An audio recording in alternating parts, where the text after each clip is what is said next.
కనుక ప్రియులారా, దేవుని సన్నిధిని మనం అనాలోచనగా ఉండొద్దు, అశ్రద్ధగా ఉండేవారుగా ఉండకూడదు. మనము దేవునికి విలువనిచ్చి సమయానికి మనం రాగలిగితే దేవుడు మనం తప్పకుండా ఏం చేస్తాడు చెప్పండి? ఆయన తప్పకుండా మనల్ని కనికరించే దేవుడు. ఆయన దేవుని స్తోత్రం చెప్పండి. హల్లెలూయా, హల్లెలూయా. పరిశుద్ధ గ్రంథములో యోధా పత్రిక 1వ అధ్యాయం, యోధా పత్రిక 17వ వచనాన్ని చదువుదాం. యోధా పత్రిక. అయితే ప్రియులారా, అంత్యకాలమునందు తమ భక్తిహీనమైన దురాశల చొప్పున నడుచు పరిహాసకులందరినీ మన ప్రభువైన యేసుక్రీస్తు అపోస్తలులు పూర్వమందు మీతో చెప్పిన మాటలను జ్ఞాపకము చేసుకొనుడి. అట్టివారు ప్రకృతి సంబంధులను ఆత్మ లేని వారునై ఉండి ఏం చేస్తున్నారంట? భేదములు కలగజేయుచున్నారు. ప్రియమైనటువంటి దేవుని బిడ్డలారా, జాగ్రత్తగా దేవుని మాటలు ఆలకిస్తే యోధా రాసినటువంటి పత్రికలో శ్రేష్టమైనటువంటి మాటలు ఇక్కడ మనకు కనబడుతున్నాయి. ఏంటా మాట అంటే అన్నాడు, అయితే ప్రియులారా అంత్యకాలమందు అన్నాడు. మనం ఎక్కడున్నాం? అంత్యకాలంలో ఉన్నాం. పేతురు భక్తుడు కూడా అంటాడు, అంత్యకాలములలో అంత్య దినములలో అపాయకరమైన కాలములు వచ్చును అని. ఎప్పుడు వస్తాయంట? అంత్య దినములలో అపాయకరమైన కాలములు వచ్చును అని రాశాడు. ప్రియ దేవుని బిడ్డగా మనం ఎక్కడున్నాము అంటే అంత్య దినములలో ఉన్నాం. అపాయకరమైన కాలములో మనం ఉన్నాం. అంత్య దినములలో అపాయకరమైన కాలములు వచ్చునని తెలుసుకొనుడి. ఎలాగనగా మనుషులు స్వార్థ ప్రియులు, ధనాపేక్షలు, బిక్కములాడువారు, అహంకారులు, దోషకులు, తల్లిదండ్రులకు అవిధేయులు, కృతజ్ఞత లేని వారు, అపవిత్రులు, అనురాగరహితులు, అతిద్వేషులు, అపవాదకులు, అతిత్రేయులు, శూరులు, క్రూరులు, సజ్జనద్వేషులు, మూర్ఖులు, గర్వాంతులు, దేవుని కంటే సుఖానుభవమును ఎక్కువగా ప్రేమించేటువంటి వారు, పైకి భక్తి గలవారని వలె ఉండి దాని శక్తిని ఆశ్రయించని వారునై ఉందురు. ఇట్టి వారికి విముఖుడవై ఉండుము. దేవుని స్తోత్రం చెప్పండి. ఇట్టి వారికి విముఖుడవై ఉండాలి. ప్రియమైన దేవుని బిడ్డలారా, గమనించండి. అంత్య దినములలో అపాయకరమైన కాలములు వచ్చునని తెలుసుకొనుడి అన్నాడు భక్తుడైన పేతురు. దేవుని స్తోత్రం చెప్దాం. హల్లెలూయా. అవును ప్రియమైన దేవుని బిడ్డలారా, దినములు చెడ్డవి కనుక సమయమును పోనీయక సద్వినియోగము చేసుకోవాలి. అజ్ఞానుల వలె కాక జ్ఞానుల వలె నడుచుకున్నట్లు జాగ్రత్తగా చూసుకోండి అన్నాడు. యోధా పత్రికలో రాయబడిన మాటను చూసాం. అక్కడ అన్నాడు, అయితే ప్రియులారా అంత్యకాలమందు తమ భక్తిహీనమైన దురాశల చొప్పున నడుచు పరిహాసకులు ఉందురని మన ప్రభువైన యేసుక్రీస్తు అపోస్తలుల పూర్వమందు నీతో చెప్పిన మాటలను జ్ఞాపకం చేసుకోనండి. దేవుని స్తోత్రం చెప్పండి. ఎవరి అపోస్తుల బోధనలో చెప్పబడినట్లు ప్రియమైన దేవుని బిడ్డలారా, అంత్యకాలములలో ఎలాంటి వారు ఉంటారంటే అన్నాడు, భక్తిహీనమైన దురాశల చొప్పున నడుచు పరిహాసకులుగా ఉంటారంట. ప్రియరా, పైకి భక్తిగా ఉంటారు కానీ దేవుని శక్తిని ఎంత మాత్రము ఎవరిని అనుభవించినటువంటి వారుగా ఉంటారు. పైకి భక్తిగా ఉంటారు. అంతేకాదు అక్కడ రాశాడు, ప్రియమైనటువంటి దేవుని బిడ్డలారా, సుఖానుభవమును కోరుకునేటువంటి వారు. అమ్మా, దేవుని కంటే సుఖానుభవమును ఎక్కువగా ప్రేమించేటువంటి వారు అన్నాడు. దేవుని కంటే ఎక్కువగా వారి శరీరాన్ని ప్రేమిస్తారు. దేవుని కంటే వారు ఎక్కువగా వారు సుఖాన్ని ప్రేమించేటువంటి వారు. కనుక ఎప్పుడు ఉంటారంట? అంత్య దినములలో, అపాయకరమైనటువంటి కాలములలో ఉన్నాము. అవును ప్రియమైన దేవుని బిడ్డలారా, ఎక్కడ చూసినా అపాయకరమైనటువంటి కాలములు మనకి కనబడుతున్నాయి. ఎక్కడ చూసినా భయంకరమైనటువంటి పరిస్థితులు లోకములో కనబడుతున్నాయి ప్రియమైన దేవుని బిడ్డలారా. కాబట్టి మనం ఎక్కడున్నామంటే అంత్య దినములలో ఉన్నాం, అపాయకరమైన దినములలో ఉన్నాం. ఏ దినమున ఏం జరుగుతుందో తెలియని పరిస్థితి. అందుకనే భక్తుడు అన్నాడు, నెమ్మదిగా ఉన్నది, భయమేమీ లేదు అనుకునేటువంటి దినములలోనంట ప్రియమైన దేవుని బిడ్డలారా, ఆకస్మికంగా నాశనము తటస్థిస్తుంది అని రాశాడు. అవును పిల్లరా, ఏమన్నాడు? నెమ్మదిగా ఉన్నది, భయమేమీ లేదు అనుకున్నారట మనుషులు. అనుకుంటున్నటువంటి సమయంలో ఎవరి ఆకస్మికంగా నాశనము తటస్థిస్తుంది. నాశనం ఎలా వస్తుందో తెలియదు. రాత్రికాల సమయంలో చెప్పాం, లోకులు నెమ్మదిగా ఉన్నది, భయమేమీ లేదు అని చెప్పుకొనుచుండగా గర్భిణీ స్త్రీకి ప్రసవ వేదన వచ్చినట్లు వారికి ఆకస్మికంగా నాశనము తటస్థించును. కనుక మరెంత మాత్రమును తప్పించుకొనలేరు. దేవుని స్తోత్రం చెప్పండి. లోకులని రాశాడు. అందుకనే లోకులు ఎలాంటి వారంటే కాకులు వంటి వారంట. ఎలాంటి వారు? కాకుల వంటి వారు.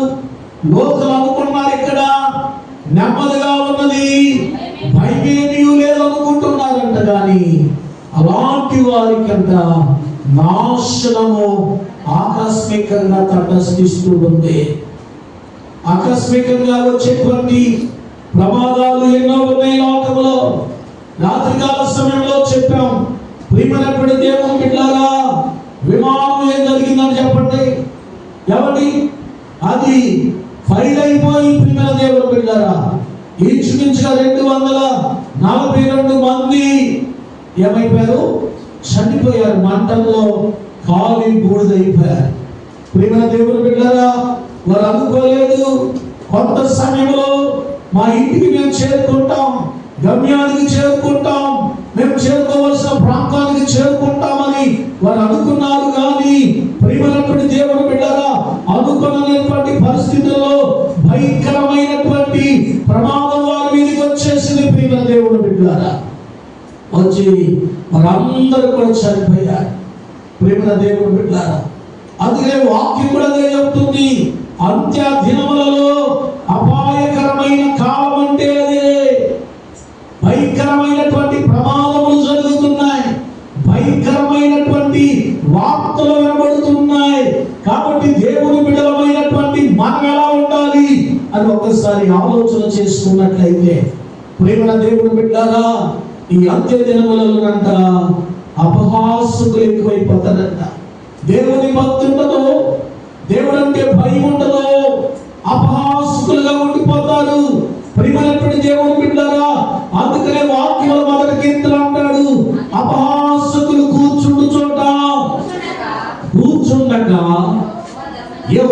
ధర్మశాస్త్రమునందు ఆనందించుచు దివారాత్రము దానిని ధ్యానించువాడు ధన్యుడు. అతడు నీటి కాలువల యోరన నాటబడినదై ఆకువాడక తన కాలమందు ఫలమిచ్చేటువంటి చెట్టు. దేవుని స్తోత్రం చెప్పండి. హల్లెలూయా, హల్లెలూయా. అవును ప్రియమైన దేవుని బిడ్డలారా, భక్తుడైన దావీదు అంటున్నాడు, దుష్టుల ఆలోచన చొప్పున నడవక, పాపుల మార్గమున నిలువక, అపహాసకులు కూర్చుండ చోట కూర్చుండక. ఏం చేయాలి చెప్పండి? ఎవరి? యెహోవా ధర్మశాస్త్రమునందు ఆనందించుచు దివారాత్రము దాన్ని ధ్యానించువాడు ధన్యుడు. దేవుని స్తోత్రం. ఎంతమంది ఈ వాక్యానికి లోబడిన వారుగా ఉంటున్నారు? ఒక్కసారి మిమ్మల్ని మీరు పరిశీలన చేసుకునగలిగితే, ప్రియమైనటువంటి దేవుని బిడ్డలారా, ఎవరి కోసం అయ్యా అంటే దేవుని సన్నిధికి రావలసింది నీ కోసం, నీ కుటుంబం కోసమే, నీ కుటుంబం క్షేమం కోసం, నీ కుటుంబం రక్షణ కోసమే. దేవుడు చెప్పాడు నోవాహుతో, నోవాహు నువ్వేం చేయాలి? నీవు రక్షణ అనేటువంటి వాళ్ళను సిద్ధం చేయమన్నాడు. ప్రియమైనటువంటి దేవుని బిడ్డలారా గమనించండి, ఒకవేళ నోవాహు ఎవరి ఈ భూమి మీద ఉన్నటువంటి మనుషులందరినీ ఆహ్వానించాడంట వాడలోనికి. ఎవరు రాలేదు. ఎలా ఉన్నారు? తినుచు త్రాగుచు పెళ్ళాడుచు పెళ్లికి ఇవ్వబడుతూ ఇల్లు మీద ఇల్లు కట్టుకుంటూ ప్రియమైనటువంటి దేవుని బిడ్డలారా వారు సంబరాలు చేసుకుంటున్నారు. ప్రియమైనటువంటి దేవుని బిడ్డలారా, ఏంటమ్మా ప్రార్థనకు రాలేదంటే ఏంటి సమాధానం? ఎవరి మా బంధువుల్లో ఫంక్షన్ అండి. ప్రియమైనటువంటి దేవుని బిడ్డలారా, ఇలాంటి సాకులు చెప్పేవారు చాలా మంది లోకంలో కోకోలుగా ఉన్నారు. ఒకరొక దినం రాబోతుంది. ప్రియమైనటువంటి దేవుని బిడ్డలారా, దేవుని మందిరాన్ని విడిచిపెట్టి దేవుని ఆరాధనలోనికి రాకుండా, ప్రియమైనటువంటి దేవుని బిడ్డలారా, ఒకవేళ అలాంటి మనసును కలిగి ఉంటే దేవుణ్ణి ప్రేమించేటువంటి వ్యక్తివి కాదు, కానీ నీవు లోకాన్ని ప్రేమించేటువంటి వ్యక్తి అని దేవుని వాక్యము సెలవిస్తుంది. ఇక్కడ ప్రియ దేవుని బిడ్డలారా, దేవుని వాక్యం ఏమి సెలవిస్తుంది? దుష్టుల ఆలోచన చొప్పున నడవక, పాపుల మార్గం నిలువక, అపహాసకులు కూర్చున్న చోట కూర్చోడక, యెహోవా ధర్మశాస్త్రమునందు ఆనందించుచు దివారాత్రము దానిని ధ్యానించువాడు ధన్యుడు. అతడు నీటి కాలువల యోరన నాటబడినదై ఆకువాడక తన కాలమందు ఫలమిచ్చేటువంటి చెట్టు. దేవునికి స్తోత్రం చెప్పండి. నీ జీవితంలో ఎదుగు బొదుగు లేకుండా ఉన్నావు అంటే, నీవు ఫలించలేనటువంటి దౌర్భాగ్యపు స్థితిలో ఉన్నావు అంటే, ఎక్కడ వేసిన గొంగలి అక్కడే అన్నట్లుగా ఉన్నావు అంటే అది నీ అవిధేయతే తప్ప దేవుల్లో ఉన్న లోపం కాదు. పిల్లల దేవుని స్తోత్రం చెప్పండి. మన అవిధేయతలను బట్టి మనము దేవుని ఆశీర్వాదములను మనం పొందుకోలేకపోతున్నాం. మన అతిక్రమములను బట్టి దేవుని మహిమను మనము చూడలేకపోతున్నాం అనేటువంటి విషయాన్ని మనం ఎప్పుడైతే గుర్తెరిగి, ప్రియమైనటువంటి దేవుని బిడ్డలారా, దేవుని మాటకు లోబడి విధేయత కలిగి దేవుని మందిరములో నీవు ఒలీవ చెట్టు వలె దేవునికి స్తోత్రం చెప్పాలి. ఎలా ఉండాలంటే దేవుని మందిరములో పచ్చని ఒలీవ చెట్టు వలె ఉన్నానంటాడు. దేవునికి స్తోత్రం చెప్పండి. నేను దేవుని మందిరములో పచ్చని ఒలీవ నేనైతే దేవుని మందిరములో పచ్చని ఒలీవ చెట్టు వలె ఉన్నాను. నిత్యము దేవుని కృపయందు నమ్మిక ఉంచి ఉన్నాను. దేవుని స్తోత్రం చెప్పండి. నిత్యము దేవుని కృపయందు నేను ఏముంచానన్నాడు? నమ్మిక ఉంచి ఉన్నాను. దేవునికి స్తోత్రం. హల్లెలూయా. అవును ప్రియమైన దేవుని బిడ్డలారా, దేవుని కృప నిత్యము మనతో ఉండేది. ఆ నిత్య కృపను మనం ఎంత మాత్రం కూడా మనం పోగొట్టుకునేటువంటి వారుగా ఉండకూడదు. దేవుని స్తోత్రం చెప్పండి. నేనైతే దేవుని మందిరంలో పచ్చని ఒలీవ చెట్టు వలె ఉన్నాను. నిత్యము దేవుని కృపయందు నమ్మిక ఉంచుచున్నాను. దేవుని స్తోత్రం చెప్పండి.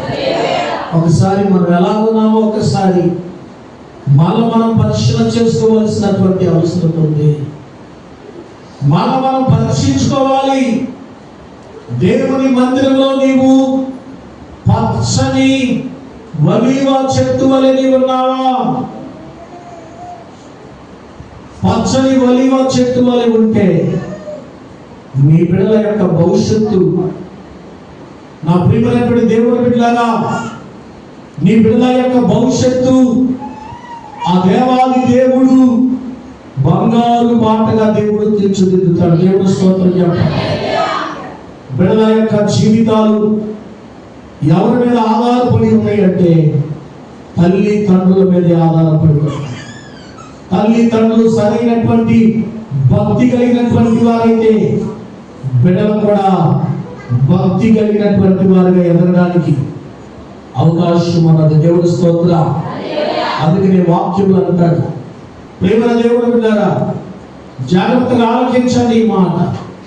మా కుమారులు ఎదిగినటువంటి మొక్కల వలె ఉన్నారు.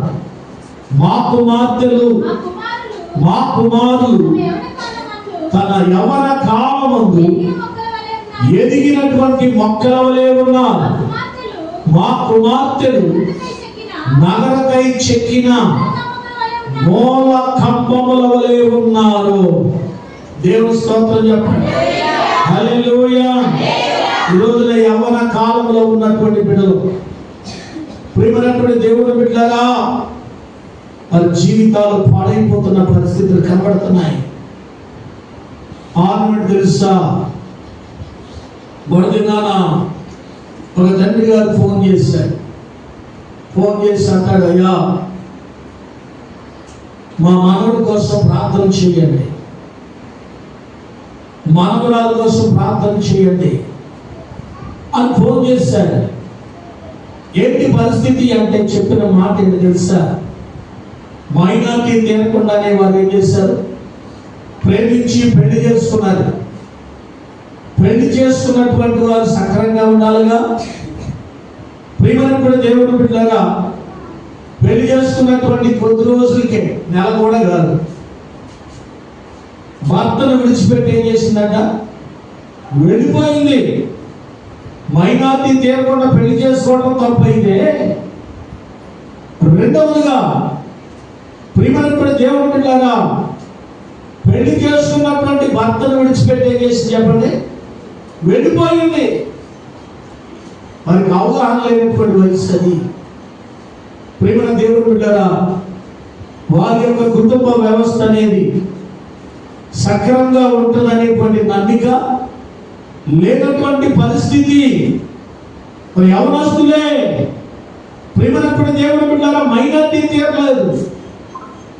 ఫస్ట్ ఇంటర్ చదివేటువంటి కుర్రోడు, 9వ తరగతి చదువుతున్నటువంటి పాప, ఎంత చిన్న వయసు, ఎవరి అవగాహన లేదు వివాహం మీద,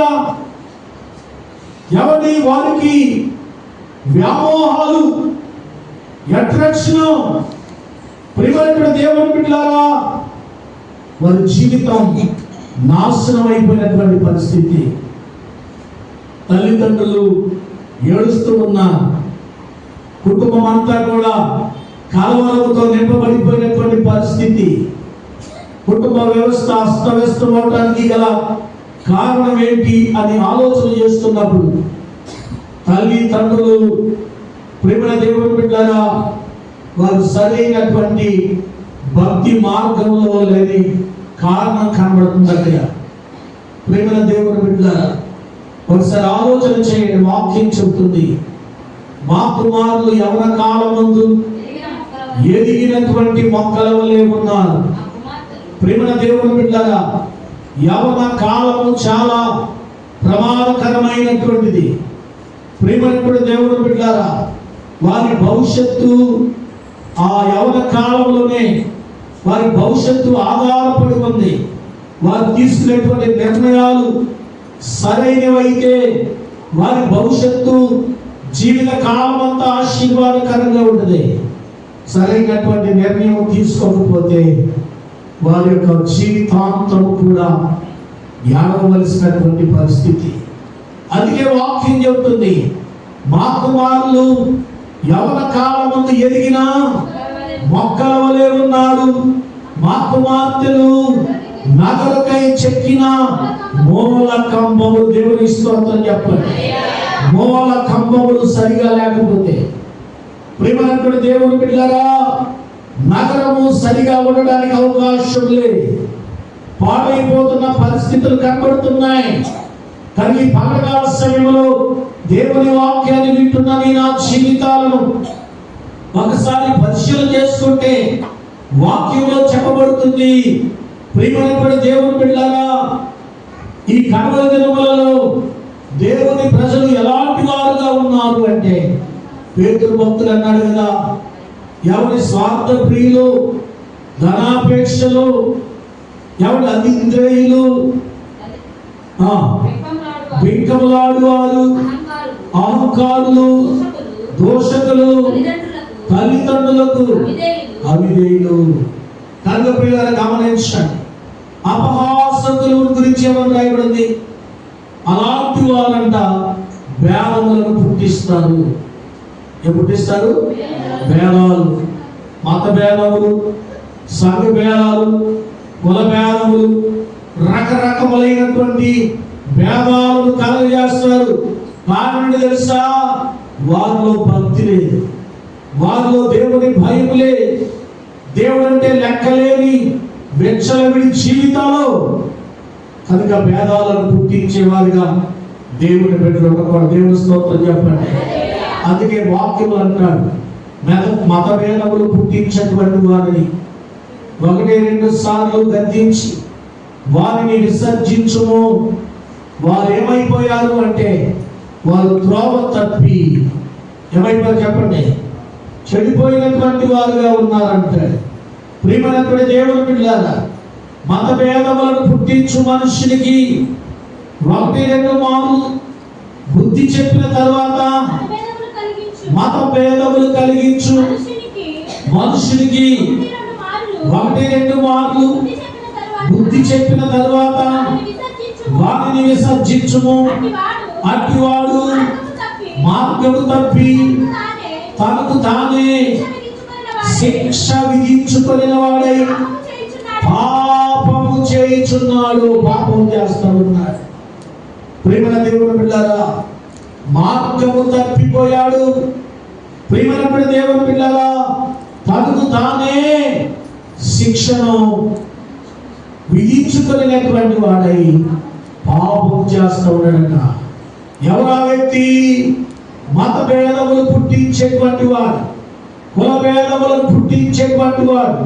దేవుని దృష్టిలో ఏ భేదము లేదండి, ఏ భేదము లేదు. అందరూ పాపం చేసి దేవుడిని గురించి మహిమను పొందలేకపోతుంటే, ఆ మహిమను పొందేలాగా చేయడానికి మన ప్రభు అయిన యేసుక్రీస్తు 2025 సంవత్సరాల క్రితం ఆయన దేవుడై ఉండి మానవుడిగా భూమి మీదకి వచ్చి సర్వమానవాళి పాపం కోసం కలువరి శిలువలో తన రక్తాన్ని చిందించాడు.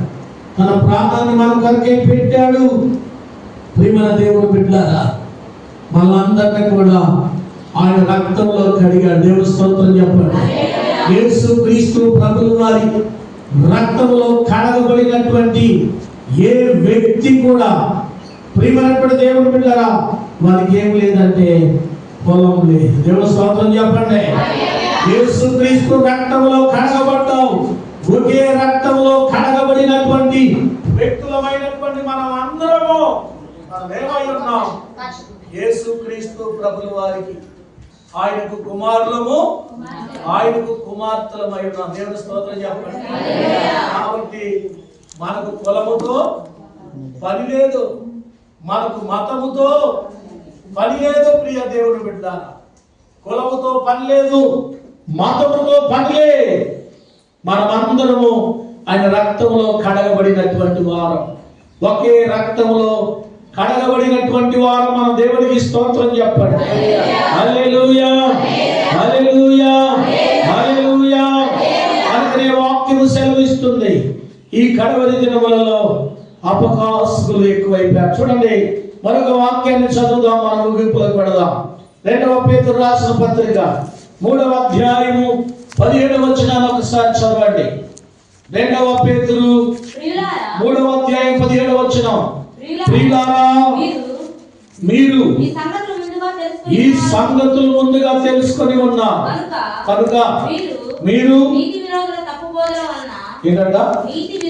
నీతి విరోధుల తప్పు బోధల వలన తొలగింపబడి మీకు కలిగిన స్థిర మనసును విడిచి పడిపోకుండా కాచుకొని ఉండుడి. మన ప్రభువును రక్షకుడునైన యేసుక్రీస్తు అనుగ్రహించు కృపయందును జ్ఞానమందును అభివృద్ధి పొందుడు. దేవుని స్తోత్రం చెప్పండి. హల్లెలూయా. ఈ కడవరి దినములలో, దుర్దినములలో ప్రియమైనటువంటి దేవుని బిడ్డలారా, దేవుని ప్రజలు ఏమైపోతున్నారంట? నీతి విరోధుల ఏ బోధ? తప్పు బోధ.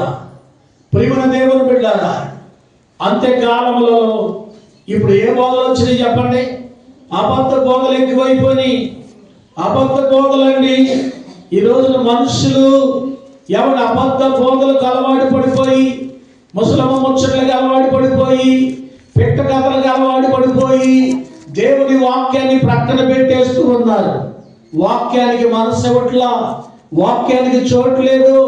ప్రియమైనటువంటి దేవుని అందుకే అన్నాడు, చదువు మరోసారి మాట, నీతి విరోధుల తప్పు బోధ వలన తొలగింపబడి మీకు కలిగిన స్థిర మనస్సును విడిచి పడిపోకుండా కాచుకొని. దేవుని స్తోత్రం చెప్పండి.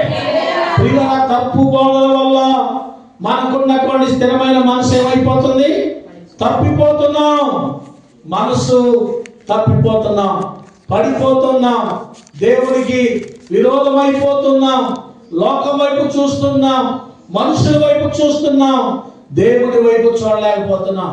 కాబట్టి పిల్లగా మనం ఏం కలిగి ఉండాలి అంటే, ఈ అంత్య దినములలో, అపాయకరమైనటువంటి దినములలో మనం జాగ్రత్త కలిగి ఉండాలి. దేవుని స్తోత్రం చెప్పండి. విశ్వాసమందు మనం స్థిరంగా ఉండాలి, విశ్వాసమందు మనం నిలకడగా ఉండాలి, ప్రార్థన యందు మనం ఏం కలిగి ఉండాలి? పట్టుదల కలిగి ఉండాలి. ఆ రీతిగా ఉన్నప్పుడు దేవుడు, ప్రియమైనటువంటి దేవుని బిడ్డలారా, ఆయన రాబోతూ ఉన్నాడు. ఆయన రాకడ సమీపిస్తుంది.